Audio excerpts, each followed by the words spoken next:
कुछ वादे इतिहास बदलने की ताकत रखते हैं। माँ, एक दिन दुनिया का सारा सोना तो मेरा कर दूंगा माँ। रॉकी भाई होते हैं वो गोल्ड को नाव पे लाद कर समुद्र के रास्ते से कहीं जा रहे होते हैं। फिर रास्ते में उन पर अटैक हो जाता है और उस गोल्ड के साथ समुद्र में डूब जाते हैं। बट उसके साथ ये नहीं दिखाया जाता है क्या सच में रॉकी भाई डूब के वहीं पे उसका अंत हो जाता है या फिर इसको और भी आगे बढ़ाया जाएगा। जितने भी केजीएफ मूवी लवर हैं उनके दिमाग में तो ये चलेगा ही ना कि आखिर इसके बाद केजीएफ चैप्टर 3 आएगा, इसके बाद केजीएफ चैप्टर 3 आएगा फिर या नहीं आएगा।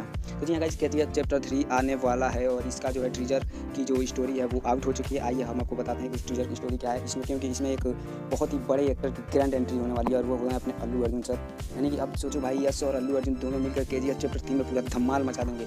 आइए जानते हैं कि इस टीजर की स्टोरी क्या है, क्योंकि यह स्टोरी को सुनने के बाद से आप भी पूरी तरह से उतावले हो जाएंगे कब केजीएफ चैप्टर 3 की जो मूवी लॉन्च कर दी जाए। तो आइए सुनते हैं इसके पूरे टीजर की स्टोरी को और वीडियो अच्छी लगे तो लाइक जरूर कर देना। इस समय रॉकी डूब जाते हैं, ठीक उसी समय जो अपना अल्लू अर्जुन होते हैं जो कि बगीरा का रोल प्ले करेंगे वो होते हैं एक उसमें जगह होता है शहरिस्तान, जहाँ के वो शहरिस्तान जो होता है वो एक कबीला होता है और उस कबीले के सरदार होते हैं अपने अल्लू अर्जुन जो कि बगीरा के रूप में होते हैं। वहाँ से एक बच्चे को किडनैप कर लिया गया होता है तो उसी की खोज में अल्लू अर्जुन जो है केजीएफ तक आ गए होते हैं। पर नज़र सीधे पड़ जाता है शिप पे और शिप पे देखते हैं तो कोई डूब रहा होता है। फिर बगीरा चला जाता है रॉकी को बचाने के लिए। जब अपना बगीरा रॉकी भाई को बचा लेता है तो फिर रॉकी भाई की ट्रीटमेंट एक वैद्य के पास चलने लगती है, वो भी गुप्त रूप से, क्योंकि किसी को पता नहीं चलता है कि वाकई में रॉकी भाई जिंदा है या फिर नहीं। जिस समय रॉकी की ट्रीटमेंट चल रही होती है उसी समय इसके अंदर एक बहुत ही बड़े विलन की एंट्री होती है और जिसका नाम होता है डेविड।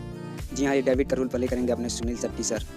दाव की नज़र केजीएफ पे पड़ती है और वह उस पर अपना कब्जा करना चाहता है। दाव की नज़र केजीएफ पे पड़ती है और वह जानता है कि रॉकी मर चुका है तो अब केजीएफ पे अपना आधिपत्य जमाना और भी आसान हो जाएगा। दाव जो होता है केजीएफ के सैनिकों को अपना गुलाम बना लेता है और वहाँ पे जो रहने वाले लोग होते हैं उन पर अत्याचार करना शुरू कर देता है। और गाइस केजीएफ चैप्टर 3 में जो केजीएफ जो ग्राउंड है उसमें दिखाया गया कि काली माँ की प्रतिमा है। सभी लोग मिलकर उस काली माँ की प्रतिमा के पास सभी लोग पूजा करते हैं जिससे कि रॉकी भाई को लौटा दो हमें। एक दिन दाऊद का भाई जो होता है उसका नाम होता है क्रेन। क्रेन जाता है वहाँ केजीएफ पे जितने भी लोग रहते हैं उनको लूटने जाता है, उनके यहाँ से धन दौलत लाने जाता है। लेकिन उधर से क्रेन की लाश आती है जिसको देखने के बाद से सभी लोग डर जाते हैं और दाऊद को समझ में नहीं आता कि आखिर ऐसा हुआ क्या, क्योंकि क्रेन बहुत ही ताकतवर इंसान था, उसे मारने वाला कौन आ गया। दाऊद बहुत गुस्से में था, वह चल दिया यह देखने के लिए कौन है उसे मारना चाहता था, लेकिन उसकी आंखें फटी की फटी रह गई क्योंकि हजारों सैनिकों को अकेले मार कर गिरा दिया होता है और वो होता है अपना रॉकी। दाऊद जानता है कि रॉकी को मारना इतना आसान नहीं है, इसलिए वो इससे लड़ाई करते समय उसके पीछे से इंजेक्शन से वार करके उसको बेहोश करवा देता है।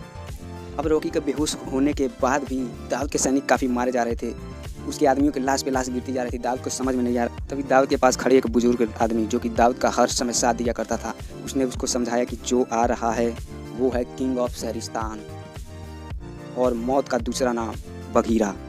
और यहाँ पर होती है अपने अल्लू अर्जुन सर की सबसे ग्रैंड एंट्री जो कि आते ही उसके आदमियों को इतना खतरनाक तरीके से मारता है। गाइस आप जब वो मूवी देखोगे तो आप देखते रह जाओगे। अब भाई बगीरा का इतना खतरनाक एक्शन देख करके दाऊद भी अपने घुटने टेक देता है, लेकिन दाऊद जब घुटने टेकता है तो वो इसकी एक षड्यंत्र होती है।